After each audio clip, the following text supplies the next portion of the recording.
Hablar de la calidad del agua que consumimos los uruguayos, nos importan sus opiniones, nos importa que también a través de nuestras vías de comunicación nos den su experiencia personal con el agua de la canilla o si empezaron a comprar agua embotellada, si están utilizando filtros, qué mecanismos, ¿verdad?, usan en sus hogares con respecto a la calidad del agua potable y por qué. Bernardo Borkenstein, que es químico farmacéutico, que es independiente absolutamente como profesional, sí, nos viene a dar su punto de vista luego del análisis que viene haciendo de las distintas circunstancias que vemos afectando el agua de nuestro país y a contarnos un poquito, bueno, su punto de vista sobre diversas realidades como la de las cianobacterias y demás que estamos enfrentando. Claro. Buenos días. Buenos días, ¿qué tal? ¿Cómo están? El tema del agua se puso en el tapete por estos dos eventos que ocurrieron, que fue la invasión gigantesca de cianobacterias del verano y el episodio de la ciudad de la costa del agua con soda cáustica. Yo soy vecino de Las Toscas, estaba ahí cuando pasó, o sea que lo viví de primera mano. Y la realidad es que fue un episodio que pudo haber resultado mucho peor de lo que era. Yo estoy haciendo un ciclo de notas sobre el agua en Montevideo Portal, que de ahí empezó la investigación, y yo definía el evento de la soda como un episodio cisne negro. Hablábamos con Soledad fuera del aire de ese tema. Que un episodio de cisne negro es cuando algo es imposible de prever con los datos que se tienen, genera un efecto catastrófico o muy grande negativamente, pero después de que pasó hay explicaciones tan obvias que uno dice, ¿y por qué no lo previeron o por qué no se previó? Pero vamos a contar qué pasó igual, ¿no? ¿Cómo arranca la historia del cisne negro? Porque es importante para justamente hablar de este tema. El problema del cisne negro es un problema filosófico y se populariza por un economista llamado se llama Nassim Taleb, que lo utilizó para explicar por qué la mayoría de los corredores de bolsa de Estados Unidos son talenteadores. Porque siempre tienen explicaciones perfectas de por qué la inversión que le hicieron hacer a uno no funcionó y que en la realidad ellos siempre ganan. Entonces el libro que se llama El Cisne Negro populariza eso. Cuente un poco, usted decía, estaban Las Toscas en el momento que ocurre lo que ocurre en Canelones. Sí. Cuente qué pasó nuevamente, vamos a refrescarle a la población. Así para la anécdota, digamos. Sí, sí. Yo estaba adentro de la casa y de repente me llaman. Esto ocurre ahora a comienzos de año, ¿verdad? Sí, pasó a principios de febrero o a fin de enero, no me acuerdo la fecha exacta. Pero me llaman que el agua estaba saliendo aceitosa de la canilla. Yo voy hasta la canilla más cercana que tengo, veo y la toco. Y por mi trabajo en Facultad de Química, la K90, me di cuenta que eso era soda cáustica. No dije nada para no generar alarma, porque tampoco debía ser una cantidad terriblemente alta de soda cáustica. Sí era grave como para afectar la calidad de potabilidad del agua, porque el agua no debe tener soda cáustica. El valor permitido de soda cáustica en agua potable es 0. ¿Qué es soda cáustica? La soda cáustica es hidróxido de sodio. Es uno de los álcalis más fuertes que hay. Las sustancias, cuando se disuelven en agua, pueden tener dos tipos de reacciones, que son la reacción ácida o la reacción alcalina. En el caso de la soda cáustica, es una de las alcalinas más fuertes. O puede ser neutra eventualmente también, que quiere decir que está en el punto medio, ni ácido ni alcalino. Se usa la soda cáustica en el proceso de purificación del agua porque es necesaria, pero después se efectúan tratamientos físico-químicos de corrección para que no llegue al agua potable. Y acá lo que ocurrió fue que se soltó una cantidad masiva de soda cáustica y llegó a las cañerías. Produjo, porque se usa también para limpiar tuberías, un arrastre de incrustaciones en los caños y además llegó turbia y eso generaba como una alerta. O sea, la gente veía primero el agua turbia y después notaba que además era extraña. Ahora, sobre ese episodio en particular no se hubo una investigación administrativa, de hecho hubo una sanción a un funcionario, pero la verdad que una de las preocupaciones que me dejó ese episodio a mí fue, ¿dependemos todos de un funcionario de OCE que eventualmente se equivoque con la soda cáustica para generar este episodio que, usted lo dijo, pudo haber sido mucho más grave? Sí, por eso yo lo llamé un episodio cisne negro, porque es raro que un solo funcionario pudiera ocasionar un efecto tan grande. Sí, justamente por eso. No debería, seguramente OCE tiene un plan de contingencia y de prevención de riesgo. El problema es que estas cosas no se publican. Si hubiera más transparencia en estas cosas, se podrían analizar. Bernardo, y hablando más allá de Las Toscas y más allá de las cianobacterias, la playa, la canilla. Sí. La calidad del agua de OCE. ¿Vos tomás agua de la canilla? Sí, en Montevideo sí. Lo mismo que decía Leonardo hoy. En Montevideo yo tengo un tanque, pero lo limpiamos periódicamente, o sea que tomo el agua de canilla tranquilamente. En Las Toscas compramos bidones, pero a mí me produce un reparo enorme porque los bidones son muy contaminantes. O sea, es peor el daño al medio ambiente que lo que se puede rescatar por el uso del agua. Pero el mate, lavarme los dientes y ducharme lo hago con agua de la canilla. Fíjate que con Pero agua los que no es bidones potable dice no que te es puedes lavar los dientes. Dice, los bidones habla de contaminantes por el plástico. Sí. Sí. Por el plástico cuando se desecha, porque ahora Exacto. también se recargan los bidones, ¿no? Sí, el plástico que se desecha, sí. Pero lo que pasa es que en la ciudad de la costa también hay una invasión de botellas de plástico que es terrible, ¿no? Bien, pero entonces usted no justificaría, como experto en la materia, la compra de agua embotellada, por ejemplo, si reside en Montevideo. Si reside en Montevideo y no tiene tanque en la casa, no necesariamente no, la verdad que no. ¿Y en el resto del país qué pasa? ¿Qué departamentos, en todo caso, ve que están atravesando una situación distinta? Y bueno, los que reciben agua de fuentes comprometidas, Ciudad de la Costa, Canelones en toda la parte costera, por supuesto. No sé cómo está Maldonado, porque también fue un lugar donde hubo problemas, pero generalmente el tema es que la calidad del agua en Uruguay es buena. Por eso estos episodios resaltan tanto. Pero ¿es buena hasta cuándo? Porque uno se asusta de lo que sucede en el mundo con la calidad del agua. Sí, por supuesto. Este fenómeno de cianobacterias que ahora nos alarma, existe en el mundo desde hace muchísimo tiempo. No en esta magnitud. No en esta magnitud. O sea, en Montevideo tenemos langostas, pero no hay mangas de langostas de ¿Y hasta cuándo podemos jactarnos de tener el agua que tenemos, entre comillas? Sí. Te separo la pregunta en dos. Las fuentes de agua están comprometidas y están mal. El agua potable está bastante bien. Pero los químicos que, Sí, se, claro. le, Por supuesto. que se le aplican. El agua potabilizada. No hay otra forma de potabilizarla. En Israel tienen sistemas que dependen menos de productos químicos, pero lo que tienen es una gran cantidad de días solares y pueden utilizar energía solar para activar las plantas. Y toman agua de mar y potabilizan agua de mar. O sea, hoy en día la obtención de agua no es tan crítica como era antes. Ahora, Las está bien. fuentes son múltiples. Está bien, usted dice, tenemos buena calidad de agua potable. Voy a reformular la pregunta. Con relación al Uruguay de hace 10 años, ¿cómo es el agua del Uruguay de ahora? Esa es una linda pregunta, porque las plantas son las mismas, la fuente de agua es mucho peor y el producto a veces se ve afectado, efectivamente. Pero mayormente, o sea, no han habido casos de muerte ni de graves enfermedades por consumo del agua potable. El agua sigue siendo potable. Una cosa que cambió en los últimos 30 años es que hoy en día la definición de lo que es el agua potable está hecha en una norma técnica, que intervino UNIT para hacerlo, o sea, es una norma estandarizada. Y eso se hace no solamente con los técnicos que trabajan, sino con todas las partes interesadas, organismos reguladores, técnicos y consumidores. Y se generó una cantidad de especificaciones mucho más exhaustiva que la que había antes en la norma de OS. Claro, pero aquello del agua debe ser incolora, inolora e insípida. Sí, ¿Se es el agua cumple? destilada.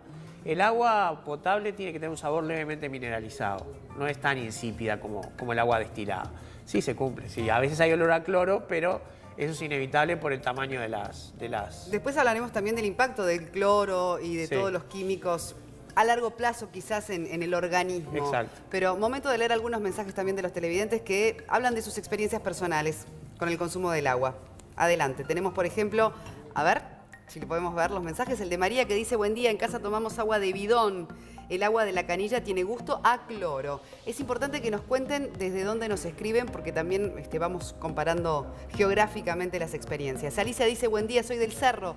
Consumo agua de la canilla, pero he ido a otros barrios y la diferencia en el gusto es notable. ¿Por qué pasa eso?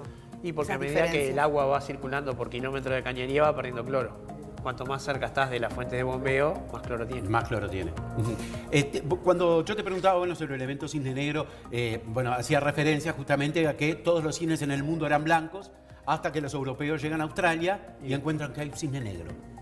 Ahí cambia absolutamente todo, porque hasta ese momento, si vos decías hay cine negro, te dirían, no, estás loco. ¿Cómo podemos decir si hay un extraterrestre? Claro, porque... Hasta que en determinado momento aparece el cine negro o el extraterrestre. ¿Hay algún evento cisne negro que vos puedas anticipar en relación al agua hoy?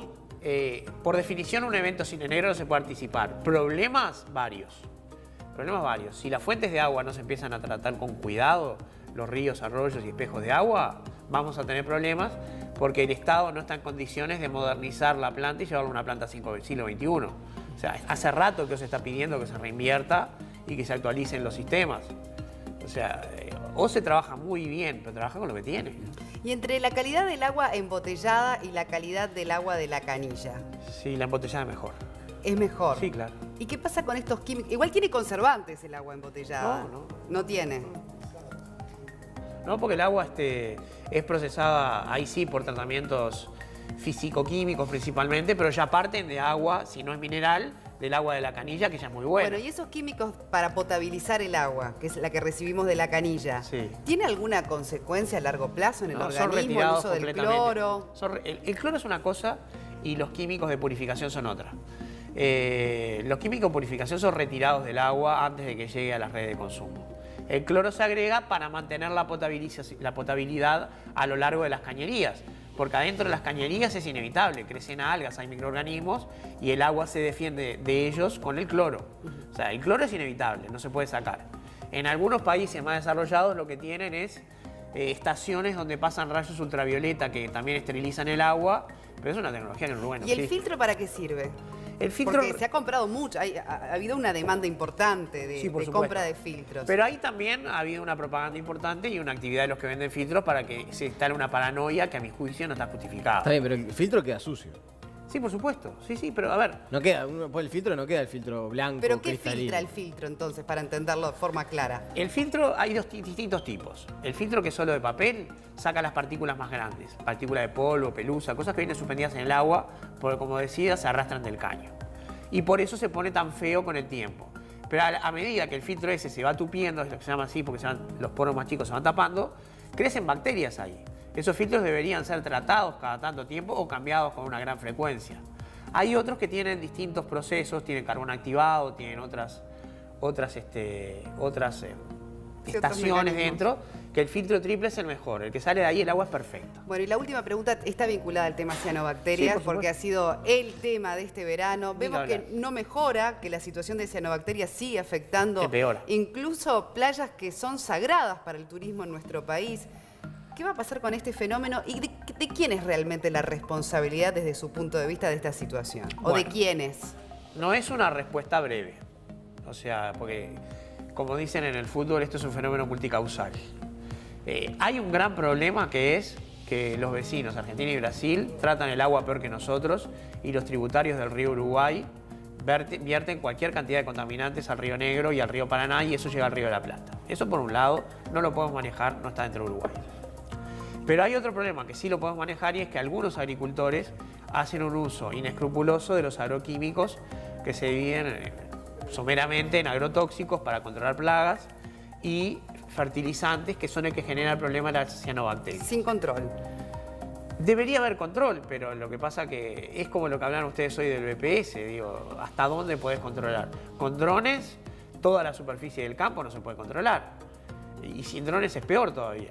Hay una reglamentación que dice que a 100 metros de las orillas de los cursos de agua no se pueden aplicar fertilizantes. ¿Esto por qué es? Porque el monte ribereño y los pajonales, como ese que están mostrando ahí en este momento, son barreras naturales súper eficientes, retiran los nutrientes del agua, ellos mismos generan la fotosíntesis y después no la pueden hacer las cianobacterias. Entonces se controla la población de cianobacterias. La cianobacteria aparece donde es devastada la vegetación de frontera de los ríos. Y si además se planta hasta el borde y se fertiliza cerca del agua, cuando llueve se arrastra el fertilizante al agua y se empeora. ¿Pero se va a encontrar una forma de combatirlas? Logrando que las medidas que ya se están tomando se cumplan primero y después estableciendo castigos a los que las violen mucho más severos de los que están. Pero el fenómeno de las cianobacterias ahora en la orilla de la A playa... corto plazo no. No hay nada que se pueda hacer. No, a corto plazo no. Que se la lleve la corriente. Sí, Ahora, claro, estas cianobacterias no se van porque las corrientes las han dejado trancadas acá, o es que se están generando cianobacterias nuevas, ¿no? Más allá de que las corrientes se las llevan, las saquen mar Las dos adentro, cosas. pero además se están generando cianobacterias nuevas. Todo el tiempo están creciendo nuevas. Se generó una tormenta perfecta. Altísimo calor, agua con poca salinidad porque llovía mucho en la fuente de los ríos, alta cantidad de nutrientes y eso es todo lo que necesita la cianobacteria para florecer. Poca salinidad en el agua, mucho calor y muchos nutrientes. Y poca competencia con otras especies. Bien. Bueno, veremos qué pasa. ¿Tiene esperanzas de que realmente la temporada que viene no tengamos que enfrentar esta situación como está planteada hoy? Para la ¿O es temporada algo que no viene, podemos- ninguna. No hay ninguna esperanza, Esperemos, digamos. Seguramente sí. se repita el fenómeno como está. Quizás con no tanta intensidad, pero que van a aparecer, van a aparecer. No, pero más me preocupa porque hay cosas que superan las posibilidades de Uruguay. Usted dice, se arrastran de países que tienen realmente un uso criminal. descontrolado de agrotóxicos. Sí, por supuesto. Y de otras cosas peores, ¿no? O sea, los efluentes que llegan desde Argentina no son solo agrotóxicos, son de minerales, de industrias. Las industrias también aportan en esto, no los olvidemos. Y está el otro problema que son los microbios, como los coliformes, que esos son por el aporte de agua servida de las ciudades, pero que no tiene que ver con las cianobacterias. En 10 segundos, Sole, cuando fue el tema de las papeleras y el corte de los puentes, Uruguay fue a la CARU y le dijo, muchachos, a Argentina, vamos a hacer así, sumemos a Brasil a la Comisión Administradora del Río Uruguay y controlemos entre los tres. Olvídate, no hubo ninguna chance, no quisieron incorporar y no quisieron controlar lo que dice... Pero Río Gualeguaychú, claro. Las muestras las tomaron Pero uruguayos. no solamente el Paraná, todo lo que viene va bajando y termina, no es solamente que se genera acá, aunque no lo cuidemos del todo bien tampoco. Pero sería algo, ¿no? Muchísimas gracias, Gracias a Fernando, por ustedes. habernos acompañado y por haber, dado más información y la tranquilidad que por lo menos le transmite a los montevideanos de que el agua de la canilla es un agua potable y perfectamente bebible. Estos episodios asustan tanto porque son infrecuentes. Bien. Si fueran comunes, no nos llamarían la Claro, el atención. tema es si no se empiezan a hacer frecuentes. No creo. No lo Bueno, creo. eso es importante porque su opinión es la de un profesional. Muchas gracias, Fernando.